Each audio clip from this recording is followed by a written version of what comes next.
Hi friends, ஐயனாத்துணை சீரியலில் இன்றைக்கி பீகாருக்கு எல்லாரும் ட்ரெயினில் போகிறாங்க. போகும்போது என்னெல்லாம் ஃபன் பண்ணுறாங்க, இல்லை எதுவும் பஞ்சாயத்து எதுவும் ஏற்படுதா இல்லையான்றதை அவங்க கதைகளை போய் பார்க்கலாம். ஸ்டார்டிங் சீன்லேயே சோழன் எல்லாருக்கிட்டையும் நல்ல வேலை ட்ரெயின் இருக்கிறதுக்கு முன்னாடி நம்ம எல்லாரும் வந்து ஏறிட்டோன்னு சொல்கிறாங்க. நடேசனும் ஆமாம் நல்ல வேலை ஏறிட்டோம், 36 மணி நேரம் ஆகும். இனி நான்லாம் அந்த காலத்தில் பீகாருக்கு வடநாட்டுக்கெல்லாம் போகும்போது ரொம்ப கஷ்டமாக இருக்கும் தெரியுமா, எவ்வளோ கஷ்டப்பட்டேன்னு உனக்கு தெரியும்ல கஸ்தூரி அப்படின்னு கேட்டோன்னே, ஆமாம் நீ கஷ்டப்பட்டதெல்லாம் எனக்கு தெரியும், அந்த நேரத்தில் நம்ம குடும்ப சூழ்நிலை அப்படி, அதுக்குன்னு இப்போ உறவு இல்லைன்னு ஆயிருமான்ற மாதிரி கேட்குறாங்க. உடனே எல்லாரும் திருதுன்னு முடிக்கிறாங்க. என்னடா இது, இவங்க வாயிலிருந்து இப்படியெல்லாம் வார்த்தை வருமா அப்படின்ற மாதிரி. உடனே சோழன் பாண்டியை கூப்பிட்டு என்னடா அண்ணன்லாம் கூப்பிட்றாங்க அப்படின்னு எனக்கும் இந்த அதாண்டா புரியல அப்படின்றாங்க. உடனே பல்லவன் இவங்க 2 பேர் கூடயும் சேர்ந்து அதை விடுங்கண்ணே, அங்கே பாருங்க சேரனும் கார்த்தியாக்காவும் பார்த்து சிரிச்சிட்டு இருக்காங்கன்றாங்க.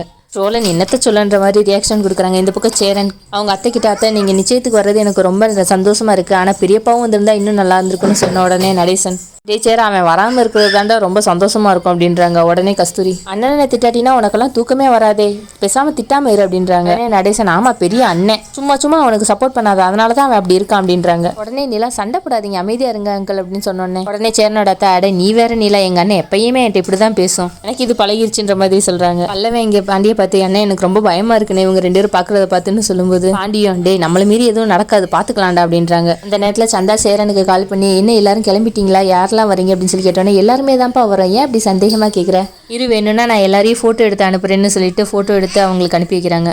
அது எல்லாத்தையும் பார்த்து சந்தா எல்லாத்தையும் விட நீங்கள் தான் ரொம்ப அழகாக இருக்கீங்கன்ற மாதிரி மெசேஜ் அனுப்பியிருக்காங்க. அதை கேட்ட சேரன் அப்படியா நான் ரொம்ப அழகாக இருக்கேனா, சரி நான் சீக்கிரமாக அங்கே வந்துடுறேன் அப்படின்னு சொல்லி வாய்ஸ் மெசேஜ் அனுப்புகிறாங்க. இது எல்லாமே எல்லாரும் முன்னாடியும் பண்ணுறதுனால கார்த்தி அதெல்லாம் பார்த்து ஒரு மாதிரி ஃபீல் பண்ணுறாங்க. இங்கே சேரன் மறுபடியும் சந்தாவுக்கு நீ நினச்ச மாதிரியே உனக்கு பிடிச்ச கலரில் தான் நான் ட்ரெஸ் எடுத்திருக்கேன் அப்படின்னு சொன்னோடனே அந்த பக்கம் வந்து சந்தா நம்ம 2 பேருக்கு மேட்ச் ஆகிற மாதிரி கலரில் தானே ட்ரெஸ் எடுத்திருக்கீங்கன்னே ஆமாம் ஆமான்னு சொல்லிட்டு மறுபடியும் 2 பேரும் வாய்ஸ் ரெக்கார்டு போட்டே பேசிகிட்டு இருக்காங்க. இதெல்லாத்தையும் கார்த்தியா ரொம்ப சோகமாக பக்கத்தில் வந்து பார்த்துட்டு இருக்காங்க. இந்த பக்கம் வானதி பாண்டிக்கு கால் பண்ணுறாங்க. இவங்க வேண்டாம் விருப்பா ஃபோன் எடுத்துட்டு என்ன அப்படின்னு சொல்லி கேட்டோன்னே ட்ரெயின் ஏறிட்டேன்னு கேட்குறாங்க. ட்ரெயின் ஏறிட்டேன்றாங்க. உடனே சாப்பிட்டியா அப்படின்னு கேட்குறாங்க. அதுக்கும் பாண்டி சாப்பிட்டேன் அப்படின்னாங்க. பதிலுக்கு கேட்க மாட்டியா அப்படின்னே சரி சாப்பிட்டியா அப்படின்னு ஏதோ வேண்டாம் விருப்பா கேட்குற மாதிரி கேட்குறாரு. இந்த பக்கம் வானதி சாப்பிட்டுட்டேன், இன்னைக்கு ஸ்டாக்கெல்லாம் வச்சு தெரியுமா, அது நான் தான் கையெழுத்து போட்டு வாங்கணும் அப்படின்னே அப்படியா அப்படின்றாங்க. இந்த மாதிரி எத்தனை கேள்வி கேட்டாலும் எல்லாத்துக்கும் வேண்டாம் விருப்பா பதில் சொல்லிட்டு சரி வச்சிடறேன்னு சொல்லிட்டு வச்சிடறாங்க.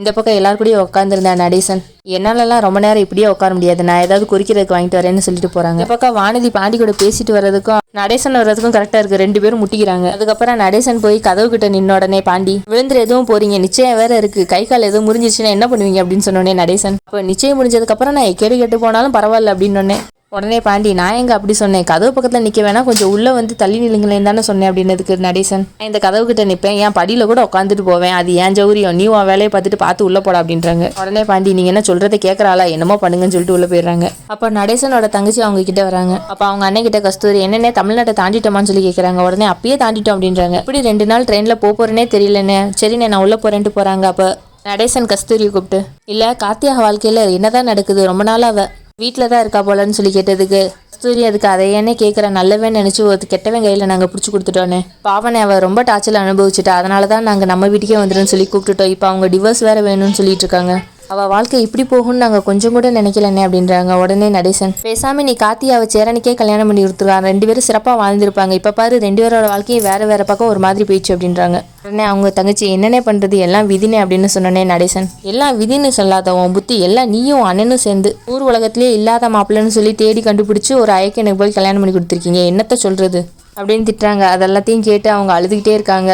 உடனே நடேசன் சமாதானப்படுத்துகிற மாதிரி சரி விடு எல்லாத்தையும் அந்த சாமி பார்த்துக்கும் அப்படின்னு சொல்லிட்டு ஆறுதல் சொல்கிறாங்க. உடனே அவங்க தங்கச்சியும் நானும் அதை நினச்சி தானே காலத்தை ஓட்டிகிட்டு இருக்கேன்ற மாதிரி சொல்கிறாங்க. இந்த பக்கம் பாண்டியும் பல்லவனும் சேர்ந்து படம் பார்த்துட்டு இருக்காங்க. அப்போ பாண்டி டேய் படம் ரொம்ப மொக்கையாக இருக்குடா, வேற படம் வைன்னு சொன்னாலும் பல்லவன் அண்ணே முடிய போதுனே, இந்த கொஞ்சோண்டு படத்தை மட்டும் தானே பார்க்கணும் பார்த்துடலாம் அப்படின்றாங்க. உடனே பாண்டி சரிடா அப்போ பிரைட்னஸையாவது கூட்டி வையணும்னு சொன்னா அண்ணே சார்ஜ் போயிருந்தேன்னு சொன்னா டே அதான் பவர் பேங்க் இருக்குல்லன்னு சொன்னா அதெல்லாம் நாளைக்கு தான் நான் எடுக்கணும்னு வச்சிருக்கேன், இன்னைக்கெல்லாம் எடுக்க முடியாது, இப்படியே பாரு அப்படின்றாங்க. அதுக்கப்புறம் பாண்டியை பார்த்தா அண்ணே உன் ஃபோனில் எவ்வளோ சார்ஜ் இருக்குன்னு கேட்டதுக்கு என்கிட்ட 50% இருக்கு, நாளைக்கு வரை 50%லாம் தாங்காது, இன்னும் கொஞ்சம் நேரத்தில் உன் ஃபோன் ஆஃப் ஆயிரும் அப்படின்னு சொன்னோடனே பாண்டி அதான் நீ பவர் பேங்க் வச்சிருக்கல நான் அதை யூஸ் பண்ணிக்குவேன்னு சொன்னோடனே அது உனக்கெல்லாம் கிடையாது எனக்கு மட்டும்தான் அப்படின்றாங்க. இதெல்லாத்தையும் பார்த்துட்டு இருந்த சோழன் ஏன்டா அதான் இங்கே பிளக் பாயிண்ட் இருக்கேன் அங்கே போட்டு சார்ஜ் போடலாமே, அதை விட்டுவிட்டு பவர் பேங்குக்கு போய் சண்டை போட்டுட்டு இருக்கீங்க அப்படின்றாங்க.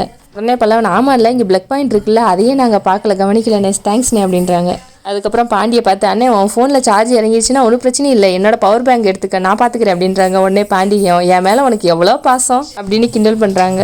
அதுக்கப்புறம் 2 பேரும் சரி படம் பார்க்கலாம்னு சொல்லிட்டு படம் பார்க்க ஆரம்பிச்சிடுறாங்க. இந்த பக்கம் நிலா ரொம்ப நேரம் உட்காந்துட்டே வந்ததுனால காலெல்லாம் ஒரு மாதிரி இருக்கும் போல, காலை பிடிக்கிறாங்க. உடனே அதை பார்த்த சோழன், கால் வலிக்குதுன்னா ஏன் மேலே கால் வச்சுக்கோ அப்படின்றாங்க. உடனே சும்மா இருங்க சோழன், எல்லாரும் இருக்காங்க அப்படின்னதுக்கு சோழன், ஏன் மேலே தான் நான் கால் வைக்க போகிறேன், சும்மா வைன்னு சொல்லி வற்புறுத்தி காலத்துக்கு அவங்க கால் மேலே வச்சுக்கிறாங்க. அதோட விடாம காலை அமுக்கி விடுறாங்க, காலில் இருக்க விரல் எல்லாத்தையும் சொடக்கு விட்றாங்க. விடுங்க சோழன்னு நிலா சொன்னாலும் நான் எல்லா விரலுக்கும் சொடக்கு விட்டே திருவேன்னு சொல்லிட்டு சொடக்கலாம் விடுறாங்க. ஃபர்ஸ்ட் சீனில் எல்லாரும் சீட்டு விளையாண்டுட்டு இருக்காங்க. அப்போ சோழன் வந்து, என்னடா நான் அந்த பக்கம் போயிட்டு வர கேப்புக்குள்ள இந்த பக்கம் எல்லாரும் சீட்டு விளையாண்டுட்டு இருக்கீங்க, நானும் வருவேன் அப்படின்னு. அதெல்லாம் முடியாது, நாங்கள் விளையாண்டே முடிக்க போகிறோம், நீ வேணா அடுத்த ரவுண்டுக்கு வான்னு சொன்னோடனே, சரி அப்போ என்னோட காலை வச்சு நீ விளையாடுறியானே, இல்லை நீ கண்டினியூ பண்ணுன்னு சொல்லிட்டு நிலா கிட்ட வந்து என்ன பண்ணுற அப்படின்னு சொல்லி கேட்டேன். பாயாசம் பண்ணுறேன், பார்த்தா தெரியல காய்ச்சி தான் விளையாடுறேன்னு சொன்னோடனே சோழன், கொஞ்சம் அந்த பக்கம் வரியா, நம்ம 2 பேரும் பேசலாம் அப்படின்றாங்க. அப்போ நிலா, எதா இருந்தாலும் இங்கேயே சொல்லுங்கன்னு சொன்னோடனே, இங்கே சொல்கிற விஷயமா இருந்தால் நான் ஏன் உன்னை கூப்பிட போகிறேன், சைடில் வா அப்படின்றாங்க. உடனே நிலாவும், சரிடா பல்லவா நீங்கள் விளையாடுங்க நான் வரேன்னு சொல்லிட்டு எந்திரிக்கிறாங்க. உடனே பல்லவன், என்ன நீ நல்லா கான்சென்ட்ரேட் பண்ணி விளையாண்டுட்டு இருக்கும்போது திடீர்னு எந்திரிச்சு போறீங்கன்னு சொன்னோடனே சோழன், ஆமாண்டா நீ ஒலிம்பிக் விளையாண்டுட்டு இருக்க, கொஞ்சம் கான்சென்ட்ரேஷன் மிஸ் ஆனாலும் ஒலிம்பிக் மெடல் என்ன மிஸ் ஆக போகுது, அதான் அப்பா வராருல அவரை உட்கார வச்சு நீ விளையாட வை அப்படின்றாங்க. உடனே நடேசன், என்னடா என்ன கையை காய்ச்சி பேசிட்டு இருக்கா அப்படின்னோடனே, இங்கே சீட்டு விளையாண்டுட்டு இருக்காங்க, நீங்கள் போய் விளையாடுங்கன்னு சொன்னேன். ஓ சீட்டு விளையாடுறீங்களா, எனக்கு ஒரு கையை போடுறா, இப்படி 10 நிமிஷத்தில் ஆட்டத்தை முடிக்க போகிறேன் பாருன்னு சொல்லிட்டு அவங்க இன்ட்ரெஸ்ட்டாக விளையாட ஆரம்பிச்சிடுறாங்க. என்ன சோழன் எதுக்கு கூப்பிட்டீங்கன்னு சொல்லி தனியாக வந்து கேட்டால் பாட்டு பாட ஆரம்பிச்சிடுறான். அதோட விடாமல் நிலாவை லைட்டாக சுற்றி டான்ஸ் வேற. அதுக்கப்புறம் ஒரு வழியாக பாட்டு நிப்பாட்டிட்டு சோழன் கிட்ட, இந்த ட்ரெயின் ட்ராவலும் ரொமான்ஸும் ஒத்து போதில்லை அப்படின்றாங்க. உடனே நிலா, அதெல்லாம் சினிமாவில் தான் நடக்கும், நிஜத்துலலாம் நடக்காது அப்படின்னு சொன்ன உடனே சோழன், வா இந்த கம்பார்ட்மெண்ட் ஃபுல்லாக நம்ம நடந்து போவோம், எத்தனை லவ் கப்பிள்ஸ் இருப்பாங்கன்னு அவனுக்கு காமிக்கிட்டுமா அப்படின்னு சொன்ன உடனே நிலா, ஐயா அதெல்லாமா பார்ப்பாங்க, போங்க போங்க சோழன்னு சொன்ன உடனே சோழன், நீ தான் நம்ப மாட்டேங்கிற, அதனால தான் கூப்பிட்டு போய் காமிக்கலாம்னு நினச்சேன் அப்படின்றாங்க.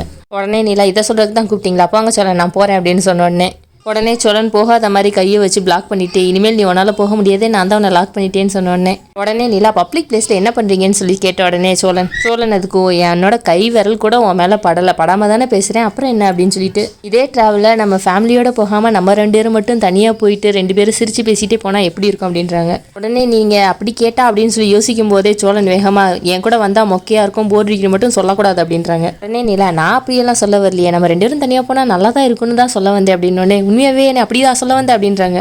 நிலாவும் ஆமான்னு சொல்லிட்டு, ஹனிமூனுக்கு ஃபேமிலியாக போய் ரொம்ப நாள் ஆச்சுன்றதுனால சரி எல்லாரும் சேர்ந்து போனால் நல்லா இருக்குமேன்றதுக்காக எல்லாரும் போனோம், இனிமேல் நம்ம தனியாக போகிறதுல எந்த ஒரு பிரச்சனையும் கிடையாது, நான் உங்க கூட ஜாலியாக தான் வருவேன் அப்படின்றாங்க. எனக்கும் இருக்கிறதுலே ரொம்ப லாங்காக இருக்கிற தூரத்துக்கு ட்ரெயினில் போகணும், நம்ம 2 பேரும் சிரித்து பேசிக்கிட்டே போகணும்னு எனக்கும் ஆசைலாம் இருக்குது அப்படின்னு சொன்னோடனே அவனும் ரொம்ப சந்தோஷப்பட்டுட்டு, உண்மையாகவே சொல்கிற, இன்னும் உனக்கு என்னெல்லாம் ஆசை இருக்குது அதெல்லாம் சொல்லுன்னு சொன்னோடனே நிலா, ஒரு ஹில்ஸ் ஏரியாவுக்கு போய் அங்கே போய் ஸ்டே பண்ணி சுற்றி பார்க்கணும்னு ஆசைன்னு சொன்னோன்னே, அதான் நம்ம இப்போ போகணுமே அப்படின்றாங்க. அதுக்கு நிலா, நம்ம அங்கே போய் ஹோட்டலில் தான் தங்கியிருந்தோம், எனக்கு அப்படியெல்லாம் இருக்கக்கூடாது, ஒரு தனி வீட்டில் சுற்றிலும் டூரிஸ்ட் ஸ்பாட் இருக்க மாதிரி கச்சக்கச்சன்லாம் இருக்கக்கூடாது, நீங்கள் நான் அந்த இயற்கை அந்த வீடு அவ்வளோதான் இருக்கணும் அப்படின்றாங்க. எல்லாம் சொல்ல சோழனுக்கு ரொம்ப சந்தோஷமாக இருக்குது. வேற என்ன ஆசை அப்படின்னு கேட்டோன்னே, எனக்கு அருவிக்கு போகணுன்னு ஆசை, எங்கள் அப்பா ஒரு நாள் கூட கூப்பிட்டு போனது கிடையாது, யாருமே இல்லாத அருவிக்கு நான் மட்டும் போய் ரொம்ப ஜாலியாக அந்த தண்ணியில் விளையாடணும் அப்படின்றாங்க. இன்னும் நிறைய சொல்கிறாங்க. அதெல்லாம் கேட்டுட்டு சோழனுக்கு சந்தோஷம் தாங்க முடியல. இந்த பக்கம் சீட்டு விளையாடுற இடத்துல சேரன் ஜோக்கரையே தூக்கி போட்டோன்னே நிறைய வின் பண்ணிடுறாங்க. ஏன்னா அதை போட்டேன்னு சொல்லி பல்லவன் கேட்டாடே, இதை போடக்கூடாதா அப்படின்றாங்க. அதுக்கப்புறம் விளையாட்டு போகுதுன்னு சொல்லிட்டு எல்லாரும் எடுத்து வச்சுட்டு இருக்காங்க. அந்த நேரத்தில் கார்த்தியாவும் சேரன்னு தலையை இடிச்சுக்கிறாங்க. சேரன் கார்த்தியா கிட்ட, தெரியாம முட்டிட்டேன்ப்பா வலிக்குதாப்பான்னு கேட்டதுக்கு இல்லை அப்படின்றாங்க. இதை பார்த்துட்டு பாண்டியும் பல்லவனும் முழிச்சிட்டு இருக்காங்க. பல்லவன் எங்க நேரில் பேசினா மாட்டிக்குவோன்னு சொல்லிட்டு மெசேஜ்லேயே, அண்ணே ஏதோ தப்பா இருக்குனே, என்ன ஆனாலும் சரி நைட்டு நீயும் நானும் முழிச்சிருந்தா அவங்கள வாட்ச் பண்ணிட்டே இருக்கோம் அப்படின்னு மெசேஜ் போட்டுறாங்க. உடனே பாண்டியும், கண்டிப்பாடா நம்ம முழிச்சிருந்தே ஆகணுன்ற மாதிரி மெசேஜ் போட்டுறாங்க. கொஞ்ச நேரத்துக்கு அப்புறம் பல்லவன், அண்ணே எனக்கு ஏதோ சாப்பிட்டது ஒத்துக்கல போல, நான் பாத்ரூம் வரையும் போயிட்டு அது வரையும் நீ இவங்களை கண்ணுங்கருத்துமா பார்த்துக்க அப்படின்னு மெசேஜ் பண்ணி விடுறாங்க. அவனும்